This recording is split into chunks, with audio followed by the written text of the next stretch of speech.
Hey everyone, welcome back. So I hope you guys all had a wonderful weekend. It's Sunday right now, and as usual, we do the Bitcoin versus miners, see how they did for the week. But we'll obviously take a look at Bitcoin charts, see what's going on there. We'll also take a look at Ethereum, see what's going on there as well. And then after that, we'll take a look at the miners, see what happened basically this past week in news. We'll cover really quickly, just go over the top things, and then we'll get into obviously Bitcoin versus miners, and we'll call it a day. All right. So as always, not financial advice. You guys know the drill here. I'm invested in the following coins and companies. If you enjoy this type of content, please make sure you subscribe. Hit the like button. Helps me out. Helps out the YouTube algorithm. Gets the video out to more people as well. So that is it for that. Let's get into Bitcoin here really quick.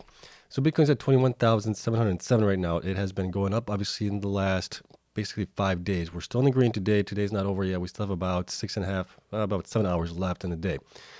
It has been going up, obviously, which is a good sign. We did cross our trend line here, our declining trend line here. That's been going back to November of last year. We had battled it before. We did break above it on Friday. We've stayed above it on Saturday. We are staying above it here today as well, which is a good sign right now, at least. On the 1 hour chart, if we look at it, we can see here that we've been going up in price while the RSI has been going down. This is a fantastic sign. This is what we want to see. We want to see the price going up, RSI going down, or at least holding flat. And we are seeing that right now. If you look back, let me see if I can pull this out a little bit. You can see here. So RSI was about 84, and at that point we were at right around 20,361. We have continued to go up in price while the RSI has been coming down. Beautiful sign there. So I think this is, at least for the short term, bullish for us right now. But we will see how this week comes along. We got the CPI data coming out this week as well. We'll take a look at that, and we'll see how that affects Bitcoin when that actually gets released. We'll see if we're going to go up higher or if we're going to drop lower. So our trend line is still in play until we have at least I would say probably 2 weeks or more staying above it. But right now we are, in that spot where it could fall below it still. So something to be mindful of. Ethereum is at 1,773. It has also been going up in price. You can see here on the RSI has been pretty much flat. We have had peaks, but each peak has been higher, which is a good sign. And the RSI continues to go down. So that is a good sign as well, short term at least for now. Okay, so those are Bitcoin and Ethereum. Right now we're just going to get really quickly into the news that happened this past week. There was a lot of news, obviously. We do have still 555 days left until the next Bitcoin halving. So we're going to keep an eye on that, see where Bitcoin goes from here. But we had, obviously, Hive provide their monthly operation updates. They provided us with a lot of news in here. We covered it already in a video earlier last week, or this past week. Main takeaways are, they are very efficient right now with Ethereum mining, but Ethereum is going away possibly this month as well. Around September 20th, we're supposed to move Ethereum over to proof of stake from proof of work. So that's going to have a huge impact, obviously, on the revenues that are generated by not only Hive, but Hut 8 and a couple of the other guys that are also mining Ethereum as well. Big takeaway from this is they are obviously trying different things out here. They covered it down here. Ethereum outlook and strategy. So they do have something in plan. They are working on, basically testing out other coins, testing out high computing as well, moving some of the servers out to level 3 data center. So that's at least some positive there. I think they waited a little bit too long on it. That's just my take. But that was obviously the news from Hive. Hive had a pretty good month as far as mining goes. It wasn't the best month. A little bit of an increase in hash rate, but nothing major here. Hut 8 also provided their operational update as well. They mined a little bit more, if I'm not mistaken. Let's take a look at Hut here really quick. What did they mine? They mined a little bit, 375 from 330. So they mined obviously a little bit more Bitcoin in August than they did in July, which was obviously a good thing that we wanted to see. Hash rate also increased just a little bit, I believe. 59 petahash basically increase in hash rate. So not a huge increase, but nonetheless, it is an increase. Then we had Core Scientific as well provide their August update. These guys mined 1,334 BTC for the month, which was another nice increase as well. They installed approximately 17,000 new servers during the month, which is outstanding. That is a huge amount of servers being installed. And the biggest obviously concern for them is the amount of debt that they have. So they have been selling their BTC. If we look at them here, Core, where's Core? Core is right here. They have sold a little bit less than they previously have sold, but they still sold 1,130 BTC, which is obviously less than in July. They sold 1,975, and then obviously 7,205 in June. So nonetheless, they are selling it to fund operations and to pay down their debt, which is good. They have to do that, obviously. I think once Bitcoin starts going back up in price, it's going to help them out a little bit more with paying that debt down. So Marathon is obviously a monster, the biggest one here that we cover right now. Marathon finally had also a pretty good monthly update. They actually got energized to, what did they say here? They got energized to 3.2 exahash. So that is finally good news for them. They were right around 600, 700 petahash because of the hardened facility being hit by a storm and other issues. They were basically operating at 600 petahash where they were up to 2 point something, I believe. So they finally got some of those miners energized with Compute North, which is good. And they're supposedly going to be getting more miners installed and operational as well in the coming months. So that should get them to, they are saying, to 6.9 exahash within the next 90 days. So overall, finally good progress from them. But they did not sell anything, I don't believe. Let me see. Marathon did not sell anything this month around. So they're still continuing the HODL position, and they do have 10,311 BTC in HODL, valued at about 218 million. They do have also quite a bit of debt, but they do have the HODL position to cover some of it, if not all of it. I'm just trying to think off the top of my head here. Riot also announced their production update. They also had the curtailment where they got like $3 million in credits for energy that they didn't use. So that's a good thing. But their operations they produced 374 BTC for the month. And if we look at it really quick here, Riot 374. So a little bit of an increase from the prior month of 318 in July. Obviously not as high as they were in prior months of 508, 511. They are also moving miners over from one of their facilities that they were being hosted, I believe, to their own facility. So that's going to help them out going forward. But we did have a slight increase, obviously, in petahash, 606 increase for the month, which is obviously good here. And we'll see what we get in September as well. So overall, not too bad for Riot.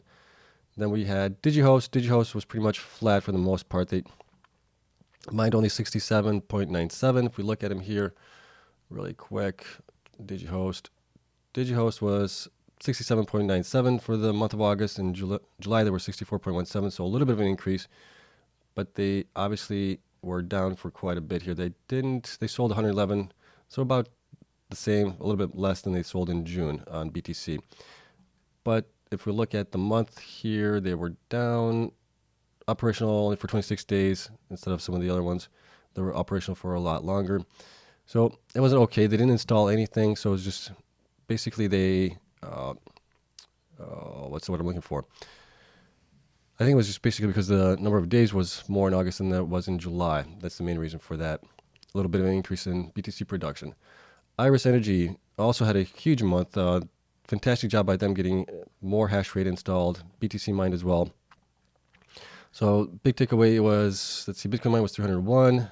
Mining, average operating hash rate is 2.2 exahash. If we look at Iris Energy here really quick, we can see that they installed basically in August about 1,000 exahash, or 1 exahash, 1,000 petahash installed. Increased their, obviously, BTC to 301 from 154, so that is a huge increase for them. So that is fantastic. They are getting close. Then they obviously don't hodl anything, sorry. So don't hodl anything. They sold pretty much everything that they mined to fund operations and growth, which is fine. But the big news was obviously the 1 exahash increase in hash rate for the month. So that's a huge increase for them. Next one was CleanSpark. CleanSpark provided news that they're buying 1,000 more latest generation Bitcoin miners, the 100 terahash miners, at a cost of $28 per terahash, which was obviously a really good deal for them. The miners were at one point being over $100 per terahash. You can see 116.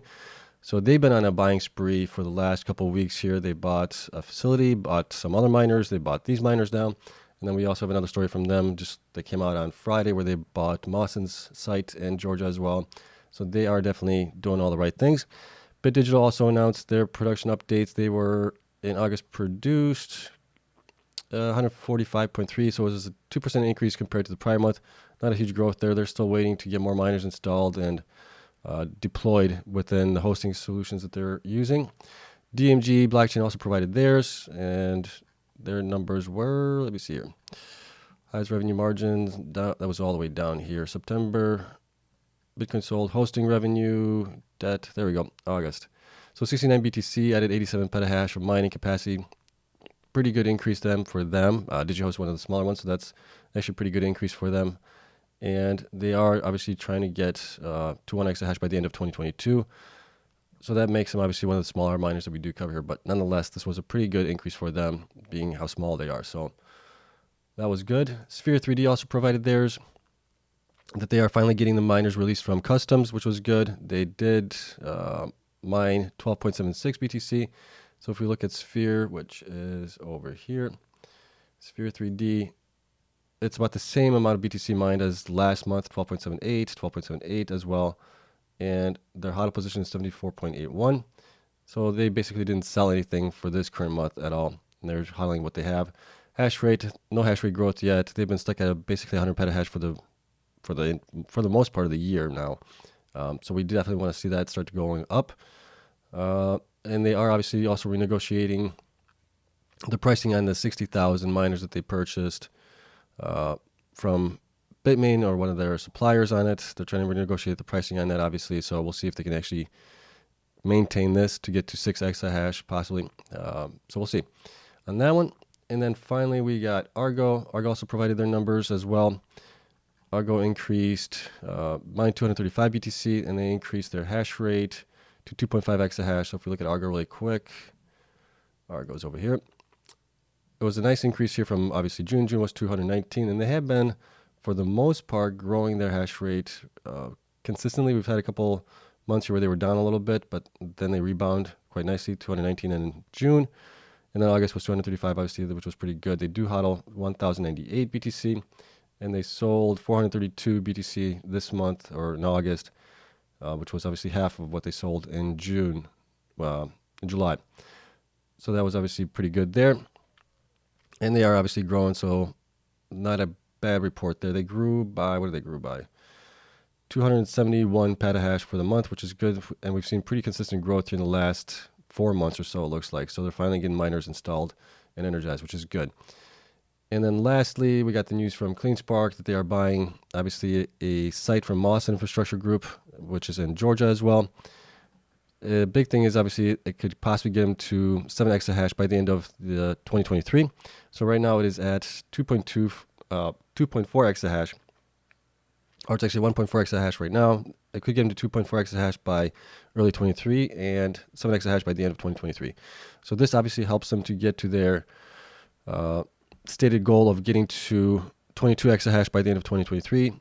This is obviously going to help them quite a bit with that. They still obviously have to either buy other sites, build out sites, and they have to buy out miners as well. So, and they also bought some miners here as well at $17 per terahash, which was a really good deal. But those are only like 86, 87 terahash miners. So they're not the newest generation, but it could be a mixture of the 100 terahash miners and some smaller ones.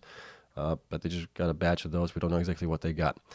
So that is obviously fantastic news. So that is all the news. There's a lot of stuff going on. We still have obviously a couple of miners to report on for their August production update, which would be Greenidge and Mawson and Soluna. So we got 3 left that we're waiting on. Once we get that going, we'll do the metrics for the miners, where we grade them on different things: month-over-month hash rate growth, year-to-date hash rate growth, year-to-date hash rate growth or percentage growth here, Bitcoin per petahash, how efficient they are, current ratios on their finance sheets, debt-to-equity ratio, and then growth left petahash. And then we grade them all on this and provide a grade as far as which ones did the best for the month of August and which ones are possibly a good option to look into. All right, so that is the news there. Let's take a look at how the miners did versus Bitcoin for the week. And it was actually a pretty good week for the miners along with Bitcoin for the most part.